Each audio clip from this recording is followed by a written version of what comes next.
말씀은 마태복음 18장 21절에서 35절입니다.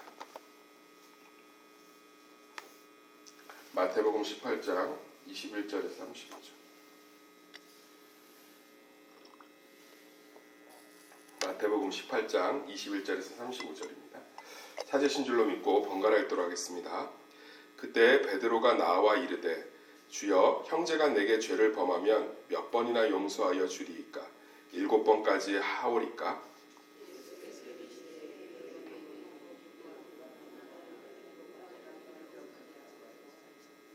그러므로 천국은 그 종들과 결산하려 하던 어떤 임금과 같으니 갚을 것이 없는지라 주인이 명하여 그 몸과 아내와 자식들과 모든 소유를 다 팔아 갚게 하라 하니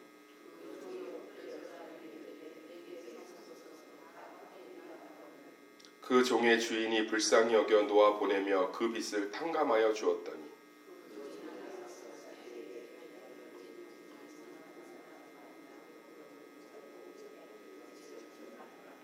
동료가 엎드려 간구하여 이르되 나에게 참아주소서 갚으리이다 하되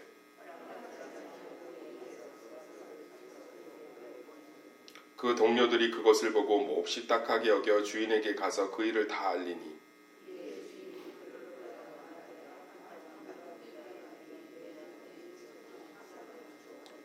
내가 너를 불쌍히 여김과 같이 너도 내 동료를 불쌍히 여김이 마땅하지 아니하냐 하고 다 같이 읽겠습니다. 너희가 각각 마음으로부터 형제를 용서하지 아니하면 나의 하늘 아버지께서도 너희에게 이와 같이 하시리라. 아멘. 미워할 수 있습니까? 라는 제목을 가지고 말씀을 좀 살펴보도록 하겠습니다. 한번 따라하겠습니다. 미워할 수 있습니까? 베드로가 오늘 좋은 질문 하나를 예수님께 던집니다. 용서하면 7번까지 용서하리이까? 제 생각에는 베드로가 되게 칭찬받을 생각 가지고 질문한 것 같아요. 그러니까 제가 베드로라서 베드로의 마음을 잘 알 것 같아요. 그러니까 유대인들에게 7이라는 숫자는 완전 숫자잖아요. 그러니까 7번까지 용서하면 예수님이 또 이렇게 칭찬해 줄 줄 알았던 거예요. 베드로야, 네가 참 마음이 넓다, 대단하다. 7번까지 용서한다니 엄청나다. 근데 예수님은 감당할 수 없는 얘기를 하세요.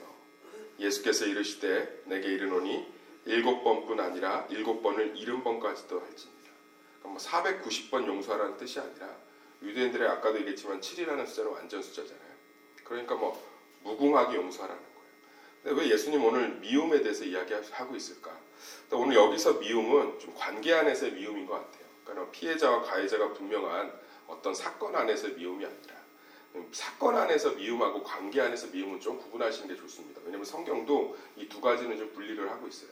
그러니까 예를 들어서 피해자가 있고 가해자가 분명한 사건, 살인사건이나 어떤 안타까운 참극 이런 것들은 쉽게 용서하면 안 되죠. 법적인 절차도 밟아야 되고 그리고 그 피해자의 정식의 사과도 필요하고 그런 것들이 필요하기 때문에 이제 그런 것들은 이렇게 진행을 해가야 되지만 관계 안에서의 미움은 오늘 말씀을 적용하는 게 맞는 것 같습니다. 제일 중요한 게 뭐냐면 예수님이 용서해라, 미워하지 마라 이렇게 명령을 던진 게 아니에요. 예수님께서 베드로에게 77번뿐만 아니라 7번을 70번까지도 하라고 490번까지 용서하라고 완전히 모든 것을 끊임없이 용서하라고 얘기하면서 정체성에 대한 이야기를 하고 있어요. 그러므로 이렇게 얘기가 나오고 있지 않습니까? 그 다음 절에 23절 보면 그러므로 천국은 그 종들과 결산하려 하던 어떤 임금과 같으니 그러면서 재미있는 얘기 하나 들려주고 있습니다.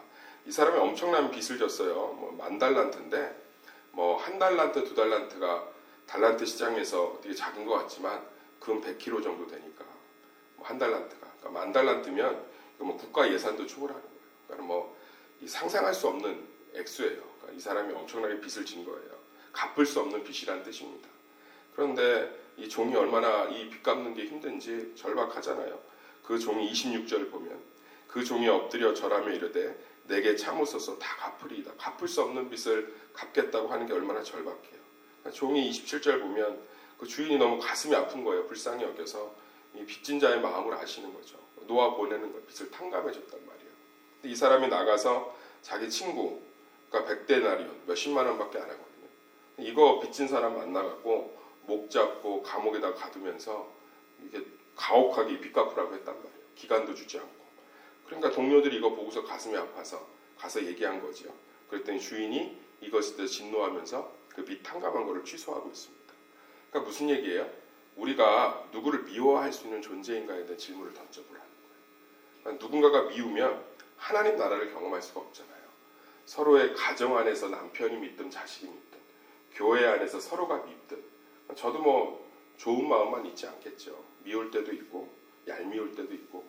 왜냐하면 사람이 그렇게 감정이 그럴 수 있지 않겠습니까? 근데 그러면 그 안에 말씀 준비가 잘 되겠습니까? 그런 미움을 갖고 뭐 기도를 하면 기도의 문이 열리겠습니까? 그런 미움을 갖고 있으면 가족이든 뭐 교회든 친구든 관계 안에서 미움이 있으면 아무것도 할 수가 없잖아요. 근데 요즘 뭐 젊은 친구들이 같이 묵상 나누면서 되게 이해를 잘 못하더라고요. 미우면 안 보면 되지요, 뭐 그렇게 얘기하는데 우리는 믿는 사람들이니까 제가 그 얘기 듣고 그래, 합리적이다. 미우면 안 보면 되지만 우리는 말씀을 따라가는 사람들이니까 미워도 끝까지 품고 이해하고 하나님의 말씀대로 용서해야 되지 않겠니? 이렇게 얘기를 했는데 우리는 말씀을 따라가는 자들이니까 안 보면 되지가 아니라 그 사람들을 미워할 때 우리가 뭘 떠올려야 되냐면 내가 미워할 만한 자격이 있는가? 그렇게 생각하면 대부분의 미움은 사라지더라고요. 그러니까 제가 아무리 이렇게 이 말씀을 제 삶에 적용을 해서 묵상을 해봐도 어느 순간 밉다가도 나는 어땠지? 나는 누구지? 나는 어떤 사람인가? 이렇게 떠올려 보면 미워할 수가 없어요. 다 이해가 되고 품어지고 그러니까 나는 1만 달란트 빚진 자인데 100데나리온 빚졌다고 그 사람 목 조르고 있으면 얼마나 비합리적이에요. 그죠? 말이 안 되잖아요.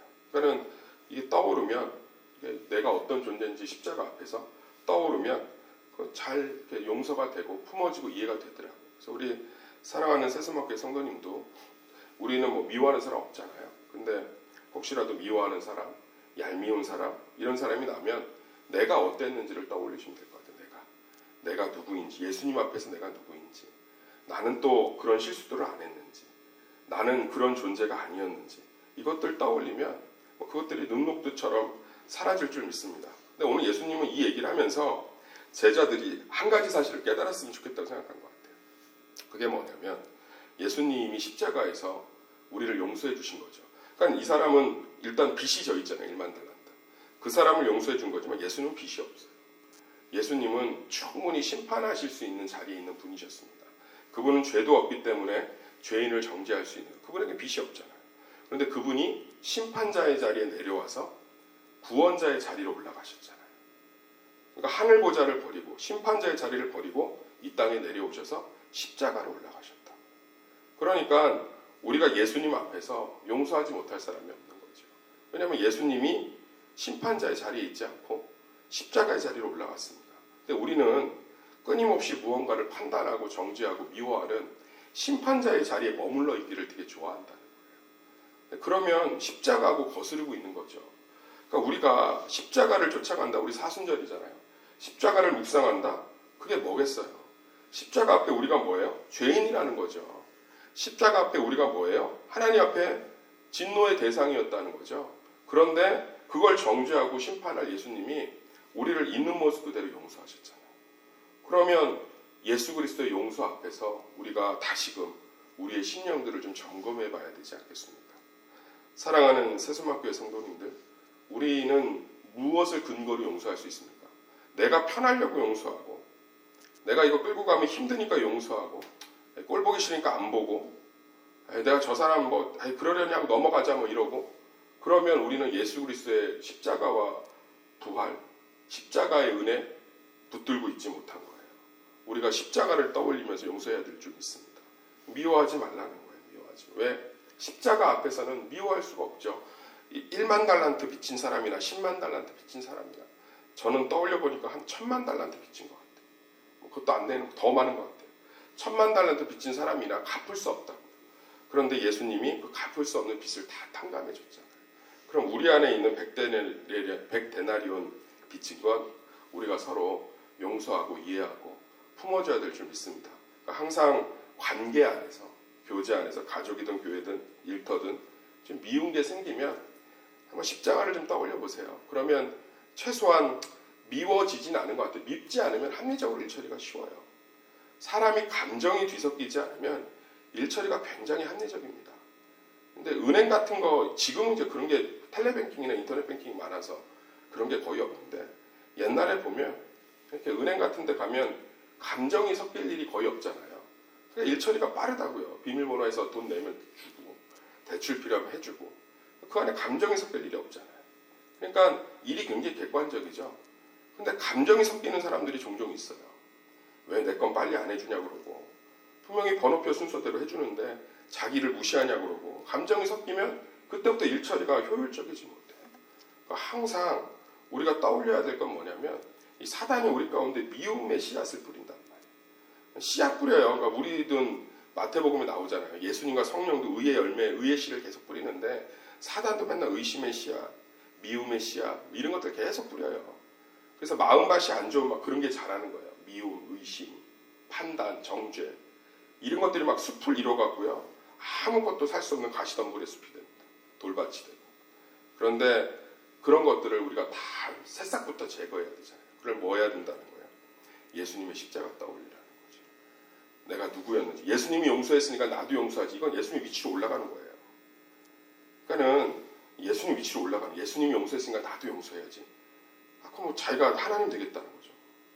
그럼 용서의 힘이 하나님께 있는 건데. 그러니까 우리가 어디로 내려가야 되는 거예요? 예수님한테 내가 1만 달란트 탕감 받았는데 누가 누구를 정죄하니?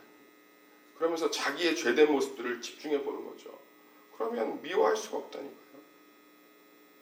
미워할 수가 없어요. 그 사람이 그렇게 하는 행동 내가 똑같이 했던 거죠. 그 사람이 그렇게 했던 거 나도 그러고 있는 거죠. 뭐 누구가 누구를 미워하겠어요. 칼빈이 그런 얘기 했잖아요. 쓰레기 더미에서 서로 얼굴에 똥 묻었다, 쓰레기 묻었다 뭐 이러면서 서로 정죄하고 있는데 실제로는 다 오물을 뒤집어 쓰고 있는 거죠. 아니 오물 뒤집어 쓰고 있는데 빨리 보혈 앞에 가서 씻어야지. 서로 오물 뒤집어 쓰고 있다고 그러면 거기서 자유로울 수 있는 사람이 어디 됐어요. 교회의 모든 문제, 성도의 모든 문제는요. 딱 하나에서 출발해요. 십자가를 입는 것. 내가 죄인인데 의인인 줄 알고 사는 거예요. 이거는 평생 싸워야 될 대상. 우리가 누구하고 싸워야 돼요? 세상 권세, 공중 권세를 잡은 마귀하고 싸워야 되고 누구하고 싸워야 내 자신하고 싸워야 자아하고. 이 두 가지가 계속 우리에게 주는 게 에덴 동산에서 아담이 넘어진 시험의 테스트를 계속 주고 있어요. 네가 하나님 되라는 거야, 네가. 그러니까 지금도 세상도 마귀도 내 자신도 던지는 시험, 공격은 딱 하나예요. 네가 판단하고, 네가 정죄하고, 네가 미워하고, 네가 생각하고, 네가 모든 걸 결정하고, 네가 주인이 되라는 거야, 네가 주인. 그런데 용서를 하려면 죄인의 자리로 내려가야 되는 거예요. 나는 1만 달란트 빚진 자지. 자꾸 우리 삶 가운데서 죄인의 자리로 내려가면 모든 것들이 이해되고 용서되고 품어지고 그렇게 되는 줄 믿습니다. 그래서 35절 보면 핵심적인 예수님의 이 모든 것들에 대한 정리잖아요. 같이 읽어볼까요? 시작. 너희가 각각 마음으로부터 형제를 용서하지 아니하면 나의 하늘 아버지께서 너희에게 이같이 하리라. 이게 뭐예요? 용서하려면 나도 용서 안 하겠다. 그러니까 용서를 협박하신 게 아니잖아요. 네가 1만 달란트 빚진 것을 알지 못하는데 어떻게 탕감받겠냐는 거예요. 그러니까 내가 죄인인 걸 모르는데 어떻게 구원받냐는 거죠. 구원이 뭐예요? 우리 사형리 전하잖아요. 그러면 처음에는 사랑 얘기하다가 나중에 뭐 얘기해요? 우리가 죄인이라는 거 고백하잖아요. 그래서 우리 죄를 십자가에 달리신 예수님이 다 해결하셨다. 이거 믿는 게 구원의 시작 아닙니까? 그러니까 이거는 너 용서 안 하면 나도 용서 안 할 거야. 그럼 하나님이 옹졸한 사람 그런 게 아니고요. 너 행동하는 거 보고 내가 판단하겠다가 아니라 아니 십자가를 떠올리지 않는 사람이 어떻게 용서를 받겠어요? 그렇잖아요. 그러니까 우리는 십자가 떠올리고 예수님 믿고 있잖아요. 그럼 우리 용서할 수밖에 없는 거죠. 그분 앞에서 다 1만 달란트 빚진 자니까. 교회 안에 죄인의 고백이 넘치잖아요. 내가 얼마나 연약한지, 내가 얼마나 부족한지, 내가 얼마나 실수쟁인지, 실제로 내가 얼마나 욕심이 많은 사람인지, 얼마나 내가 교만한 사람인지, 얼마나 내가 오만하고 자만한 사람인지 그거 자꾸 고백하면요 무너질 것 같죠? 그렇지 않아요. 그 안에 은혜가 차고요. 그 안에 십자가가 드러나고 예수가 드러나는 줄 믿습니다. 그러니까 예수님이 얘기하시는 거예요. 네가 1만 달란트 빚진 거 깨닫지 못하는데 그렇잖아요. 성령이 우리 안에 하시는 일이 뭐예요? 내가 죄인인 거 깨닫게 하는 거예요. 그래서 십자가 의지하게 만들고 자꾸 예수님의 보혈을 의지하게 만들고 그러한 소망이 있기를 예수의 이름으로 축원합니다. 그래서 우리 미워한 사람이 생기면 그 사람이 미운 짓 하고 있는 게 아니고 내가 십자가에 붙들려 있는지 내가 죄인의 고백을 하고 있는 용서받은 의인인지 이거 테스트하는 시험이라고 떠올리시길 바랍니다. 그러니까 마찬가지예요. 저도 뭐 이거 말씀 준비하는데 얄미운 사람, 미운 건 아니고요. 우리 교회는 아니고 얄미운 사람이 하나 있어요. 얄미운 사람이 하나 떠올랐어요. 그래서 그 사람이 왜 자꾸 그렇게 할까라고 생각을 했는데 그게 아니라 떠올려 보니까 내가 십자가를 바라보고 있는지 내가 1만 달란트 빚진 자라고 고백을 하고 있는지 어떻게 겸손해지더라고요. 그러고 보니까 그 사람의 실수는 아무것도 아닌 거예요. 저는 더한 일도 했더라고요. 그러니까 미움이 싹 사라지더라고요. 할렐루야. 그러니까 사랑하는 세스마켓 성도님들, 미워하는 사람이 생기는 건 기회의 기회. 내 신앙을 점검한 십자가 신앙을 점검할 기회예요.